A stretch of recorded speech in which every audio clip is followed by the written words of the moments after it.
Hello, Assalamu alaikum wa rahmatullahi wa barakatuh. Baga nagaya walitti deebine an Abdullah Siraj. Barmoonni keenya har'aa kan irratti xiyyeeffatu seerluga afaan Oromooti. Dhiifama hin badeemi. Dhiifama naa godhaa.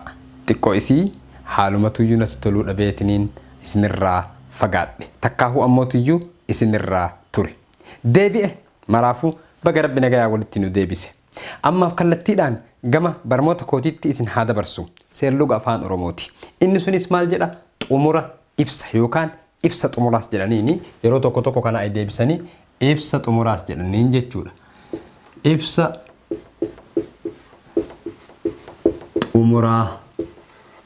xumuraas hin jedhaniin. Oh, waan tokkon dagadhe. What is this language? Is afaan Oromo or Oromo language?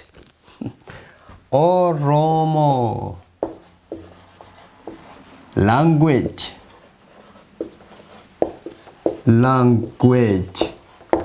Yes, this is Oromo language. Enjoy. Sen kallattiidhaan gama barmoota keenyaatitti yoo isin dabarse xumura ibsa yookaan ibsa xumuraa or adverb isii jedhaniin jechuudha. Akka afaan Ingiliffaatitti adverb jedhaniini jechuudha. Kun seerluga afaan Oromooti. This is the grammar of Oromo language. Sen kallattiidhaan mee ibsa xumuraa jechuun maal jechuudha? Mee isinittiif ibsu. Ibsa xumuraa hima tokko keessatti ibsi xumuraa jechuun hima tokko keessatti xumura dura dhufuudhaan akkaataa yookaan haala yookaan yeroo bakka gochaa fi kan kana fakkaatan kan ibsuudha jechuudha. Maaltu ibsa xumuraa jechuudha or adverb isa jennuun sunii jechuudha.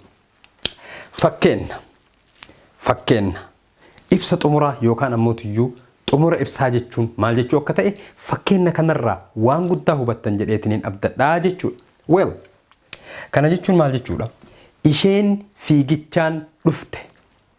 Eenyu? Isheen dabalee ta'uu dandeettii, hayaat ta'uu dandeettii, faaxumaa ta'uu dandeettii, marii ta'uu dandeettii, whatever she is. Isheen fiigichaan dhufte. Isheen fiigichaan kan dhufte kan jedhu kana keessatti maal argattu? Ibsa xumuraa yookaan xumura ibsi kan jedhu jecha isheen fiigichaan dhufte jedhu kana keessaa argattanii jechuudha. Isinii gala jedheetiniin abdadha. Fiigicha takkaahu fiigichaan kan jedhu kun ibsa xumuraati. Isheen fiigichaan dhufte. Fiigicha jedhu kun ariitiidhaan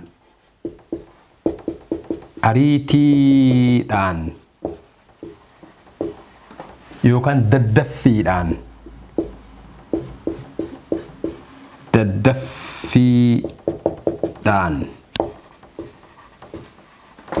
fiigichaan ariitiidhaan daddaffiidhaan dhuftee jechuudha. As keessatti wanti isin hubachuu danda'uudha qabdan ibsi xumuraa yookaan xumura ibsi fiigicha ka jedhu jechuudha. Fiigichaan kan jedhu kun haala isaa isiniif ibsuudhaafi jechuudha. Mee kallattiidhaan gosoota xumuraa yookaan ammootiyyuu xumurri bakka meeqatti akka qoodaman mee waliin haa laallu. Kallattiidhaan gara gosoota xumuraa ibsaatitti isin haa dabarsu. Kana fakkaataa jechuudha. Kana jechuun types of adverbs yookaan ammootiyyuu gosoota ibsa xumuraa takkaahuu ammoo gosoota xumura ibsaa. Ibsa xumuraa yookaan ammootiyyuu xumura ibsaa jechuu ni dandeenya jechuudha. Innis xumurri ibsaa kunis bakka gurguddaa afuritti qoodama. Bakka hagamitti qoodama? Bakka gurguddaa afuritti qoodama. Ammaaf main pointii isaa yookaan takkaahuu ammootiyyuu afran isaa tokko isaatiin haa ilaallu.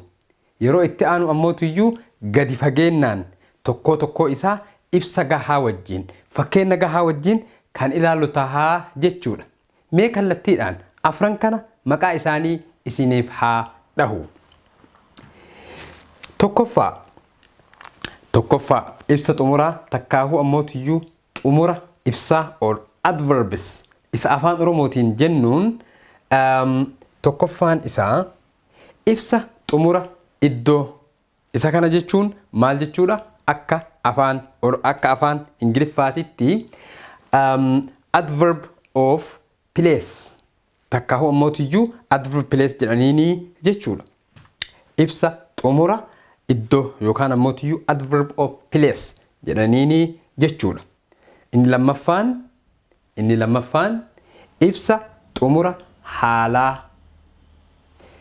That means adverb of manner. Behaviors, I mean, hala wanta tahee wahii kan ibsuu jechuudha. Ibsa xumura haalaa jedhaniini jechuudha. Inni kan sadaffaan ibsa xumura yeroo. Adverb of time jedhaniini jechuudha. Inni kan afraffaadhaa fi kan xumuraa ibsa xumura sababaa. It means adverb of reasons. Takkaahu ammootiyyu adverb of reason jedhaniini jechuudha. Kana jechuun gama biraatiin ibsa xumuraa yookaan ammootiyyu xumura ibsaa jechuun ni dandeenya. Xumura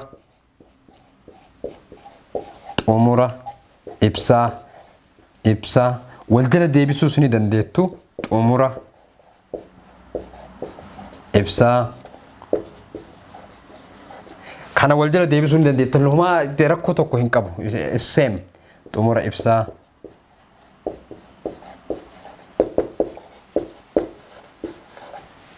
Xumura ibsaa jechuun ni dandeettaani jechuudha. Asii kanattis xumura ibsa xumuraa jedhama. Xumura ibsaa qofa jechuun anamma jalqabuma kana isinii barreesse malee xumura ibsaa. Kana duuba deebisuu hin dandeettu. Haala xumura ibsaa. Iddoo xumura ibsaa no jechootuma kanniin lamaan wal jala deebisuu ni dandeetta. Kanaafi kana iddoo wal jijjiirsisuu ni dandeettaa jechuudha. Barnoonni keenya har'aa kan irratti xiyyeeffate seerluga afaan Oromooti. Yeroo itti aanu hiikaa jechoota afaan Oromootiin hanga walitti deebinutti nagayaan naa jiraadha. Chaayinaaliin kun chaayinaalii afaan Oromooti. Subscribe, share, like, comment gochuu hin dagatinaa. Barnoota keenya keessatti dogongorri yoo jiraate dhiifama isin gaafachaa nas sirreessaa. Yeroo tokko wanta silaa barbaachisu jedhee wanta biraas jechuu danda'a. Akkasitti naa hubadhaa jechuu barbaadeeti. Hanga barnoota biraatiin walitti deebinutti nagayaan naa jiraadha.